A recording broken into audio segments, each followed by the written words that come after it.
बताइए, क्या आप लोगर हैग श्राइक पक्षी के बारे में जानते हैं? जी हाँ, ये एक ऐसा पक्षी है जो कि लब्बर नामक टिड्डे को अपना शिकार बनाता है, जिसे कोई दूसरा पक्षी देखता तक नहीं है। और उसका कारण ये है कि उस वो बहुत ज्यादा जहरीला होता है, और इतना कि अगर कोई पक्षी उसे खा ले तो वो या तो बुरी तरह से बीमार हो जाएगा या फिर वो मर जाएगा।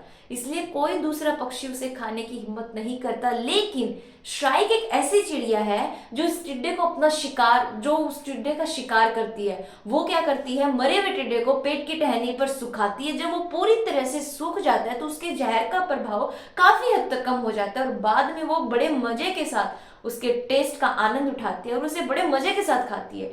यानी कि वो जो टेस्ट है, उसके दिमाग में क्या चल रहा है कि बड़ा स्वादिष्ट सा इसका टेस्ट आएगा। वो टेस्ट उसको प्रेरित करता है अपनी जान को जोखिम में डालने के लिए। हालांकि कोई दूसरा पक्षी ऐसा नहीं कर सकता। कहने का तात्पर्य मेरा ये है कि ठीक उसी तरह हमारी जिंदगी में भी बहुत सारी समस्याएं होती है, बहुत सारे दुख दर्द झमेले चलते रहते हैं, जिनके बारे में हम क्या सोचते हैं कि अब ये आ गया तो हमारी जिंदगी तो खत्म होगी, खराब हो गई है, रुक गई है, या फिर हम अब कुछ कर नहीं सकते।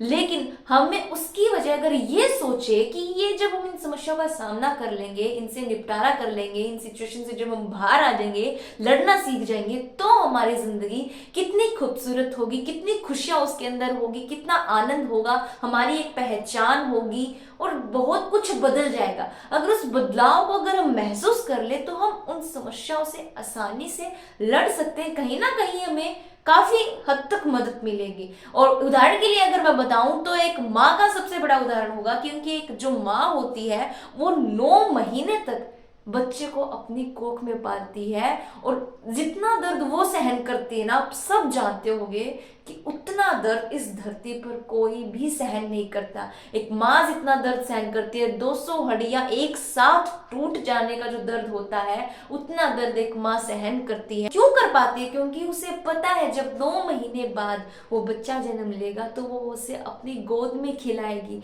वो उस बच्चे की किलकारी सुनने के लिए, उस बच्चे के मुख से माँ शब्द को सुनने के लिए वो इतना बड़ा दर्द सहन करती है। आप हमें सीखने की सिर्फ इतनी सी जरूरत है कि हमें भी हमारी जिंदगी में अगर समस्याओं का सामना करना है तो हमें ये सोचना पड़ेगा, जब हम इन समस्याओं से बाहर आ जाएंगे तो हमारी जिंदगी में कितनी खुशियां होगी।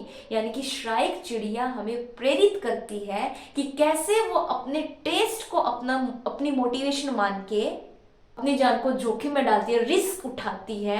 हालांकि और पक्षी नहीं उठा पाते, इसीलिए उसकी सबसे अलग पहचान बनी हुई है। ठीक उसी तरह अगर हम भी अपनी जिंदगी में एक टेस्ट को लेकर आए और उस टेस्ट को अपनी मोटिवेशन मान के चले तो हम भी काफी कुछ कर सकते हैं और अपनी अलग पहचान बना सकते हैं। तो आप सोचिएगा जरूर। एक छोटी सी कहानी थी लेकिन इसने बहुत ज्यादा प्रेरित किया। अगर आप ध्यान से अगर इसे सुनेंगे तो आपको काफी पसंद आएगी।